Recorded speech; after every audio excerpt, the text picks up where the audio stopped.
Hello, happy Tuesday. Something of a surprise. Tuesday has that Monday feel because, of course, yesterday was a day off for many of us, Memorial Day, and I hope that for you it was a good reminder of the noble sacrifice of so many to provide us, for those of you who are watching from America, with the freedoms that we enjoy. But we're back in the swing of things, and that, of course, means we're back to Tuesday Tea-ology, breaking into the swing of things with your hot cup of tea and a bit of scratching the surface of the grandeur of God and the wonder of what He has done. I've got myself a delicious Rishi Botanicals Earl Grey.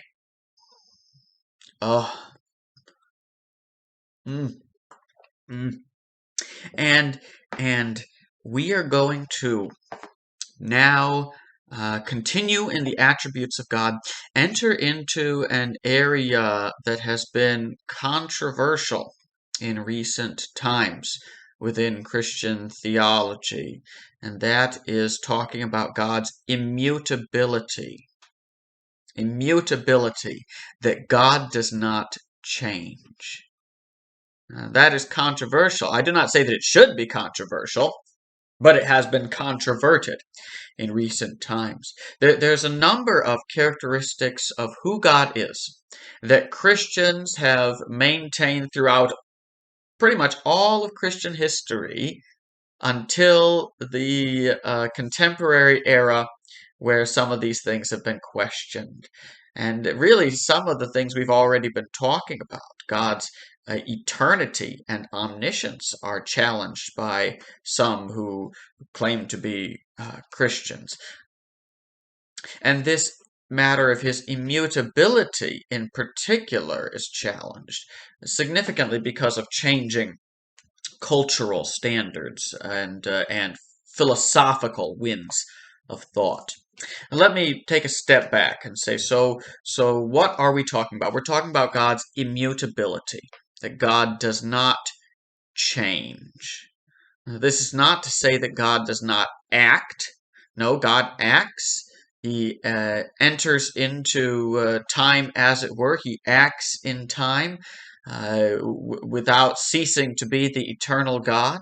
Indeed, history is substantially the story of God doing things, and then of course of God's creatures doing things. But the book of Genesis, the Bible, begins with God's action. In the beginning, God created, and it was God's creative action that set things in motion.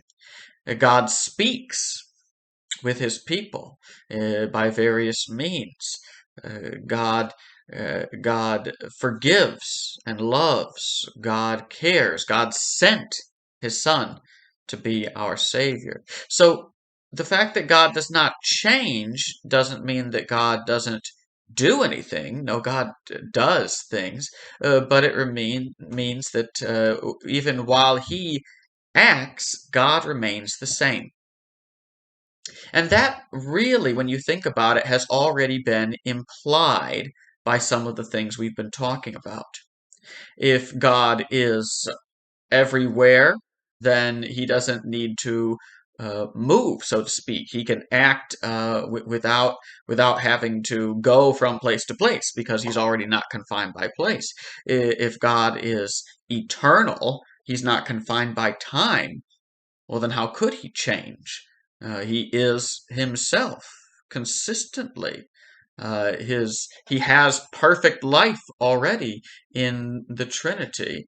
If God is not confined by the constraints of creation, then we begin to see a God who is unchanging. Indeed, these things cohere. And you're going to find that the more you think about the attributes of God as classically understood in the Christian faith, that they stick together. And when you discard one, you're going to find yourself sort of forced to discard others. God's eternity and omniscience, Him knowing everything and whatnot, these go together with Him being immutable, the unchanging God. Whereas a God who is not immutable, It makes sense then for God to not be eternal and omniscient and so on. And you begin to get a diminished picture of God. And that's what they have in some of these areas that have lost some of this. Open theism is a view of those who want to cling to a lot of Christian truth, but they reject the idea that God knows the future. For them, God is not all-knowing, truly, exhaustively. He doesn't have exhaustive foreknowledge. Probably in their case, in that case, God is not eternal. And so you begin to lose these things. And then you have a big opportunity for God to change if he's just like us, a traveler going along the length of time.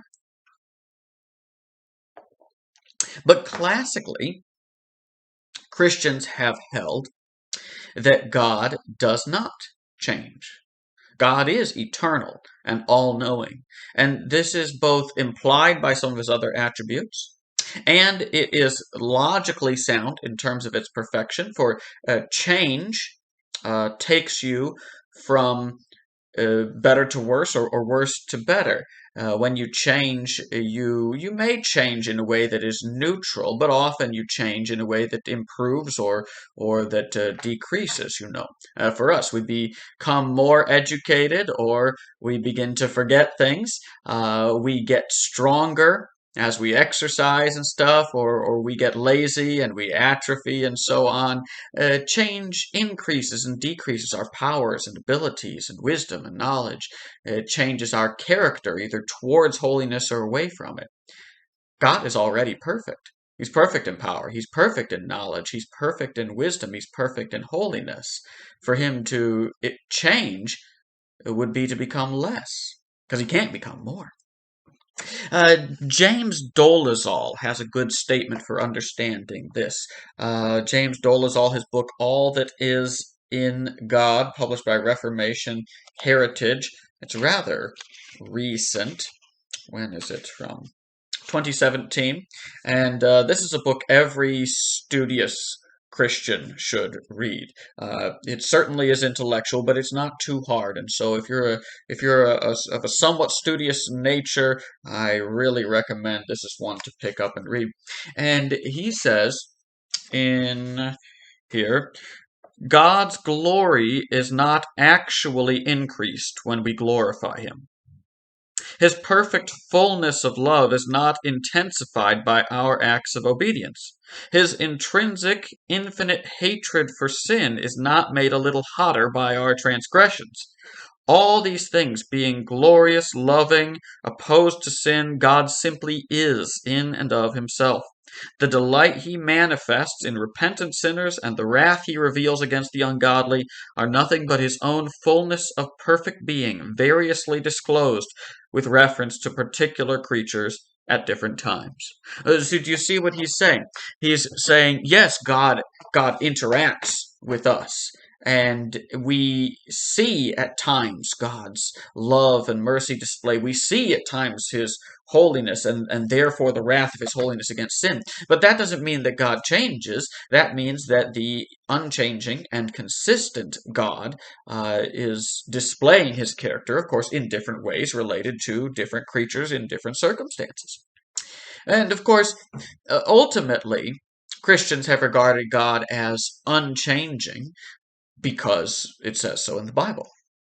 So to go from both the Old Testament and the New Testament, Malachi chapter 3 verse 6, God is speaking, "For I, the Lord, do not change. Therefore you, O children of Jacob, are not consumed." God declares that he does not change, and his consistency is a good thing for the people. Or James chapter 1 verse 17, now in the New Testament.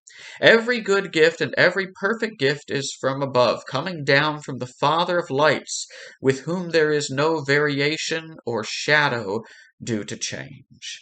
God does not change, and therefore he is looked upon the giver of all good gifts. And we need to take seriously that in these passages, God's unchanging nature is reckoned a blessing to God's people. Because the challenge to God's immutability has come again from popular and philosophical currents where change is really elevated. There used to be, I think, a higher regard for stability. Something stable was good. And now, in sort of philosophical thinking, in more recent times, uh, dynamism, change has become what's seen as good, and static is sort of what's seen as bad. It used to be that the rock was looked at as strong and good and unmoving, and now being fluid and flexible is good. And you see this in pop philosophy, as it were. It's good to change, it's good to adapt, it's good to be progressive and all that. We love changing. And so it makes sense that in a culture that loves changing, the idea of God being unchanging suddenly becomes questioned as to how that is good. But in part, this is just our own biases. And on the philosophical level, this bias can be so overt. You can see, if you read in academic stuff, you can read people dismissing these ideas of God's eternity and change and just saying, "Oh, those are just Greek philosophical ideas."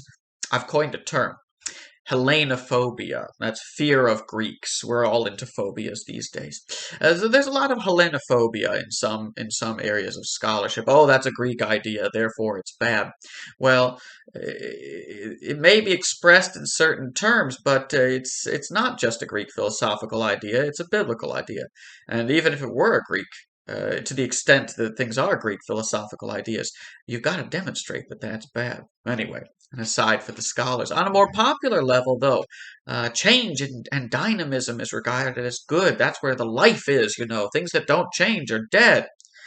Well, in the physical world, that may be true, but that's because in the physical world, we're all creatures.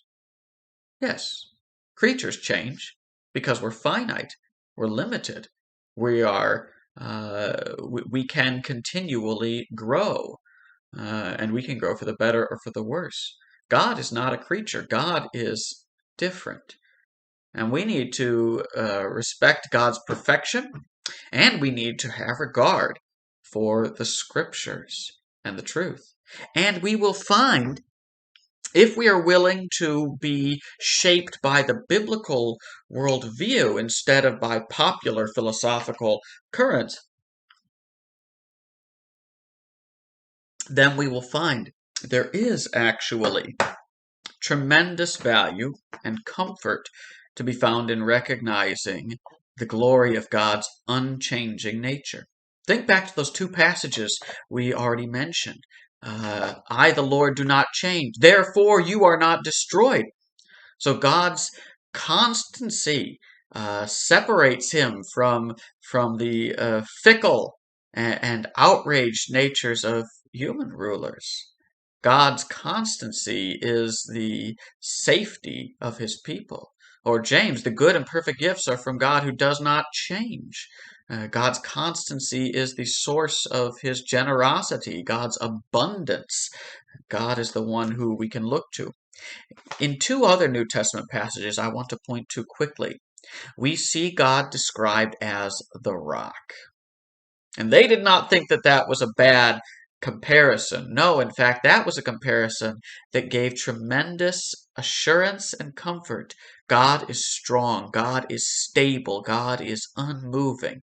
And he is a place of stability for those who are shaken. He is a place of peace in the midst of the storm. He is not going to be moved by any forces of the world, and therefore his people can stand strong. Here, first Deuteronomy. And so this is the song of Moses. The rock, his work is perfect, for all his ways are justice. A God of faithfulness and without iniquity, just and upright is he. So God is the rock, and he is perfect, and he is righteous, and he is faithful and reliable. And then you go from Moses over to 1 Samuel chapter 2 verse 2, and we have the song of Hannah. So a man of God, a woman of God, both singing the same themes. 1 Samuel 2:2, there is none holy like the Lord, for there is none besides you. There is no rock like our God. God who is pure, God who is incomparable, and God who is utterly, unshakably firm. So, as you think about this, the God who does not change, and you look at a world enamored of change and a world filled with chaos and uncertainty, I hope that you can be comforted today and can rejoice in God who is the rock of rescue and salvation for those who trust to him, the rock of faithfulness to all of his promises, the unshakable hope of everyone who belongs to Jesus Christ by faith. May the Lord bless you as you go through your day.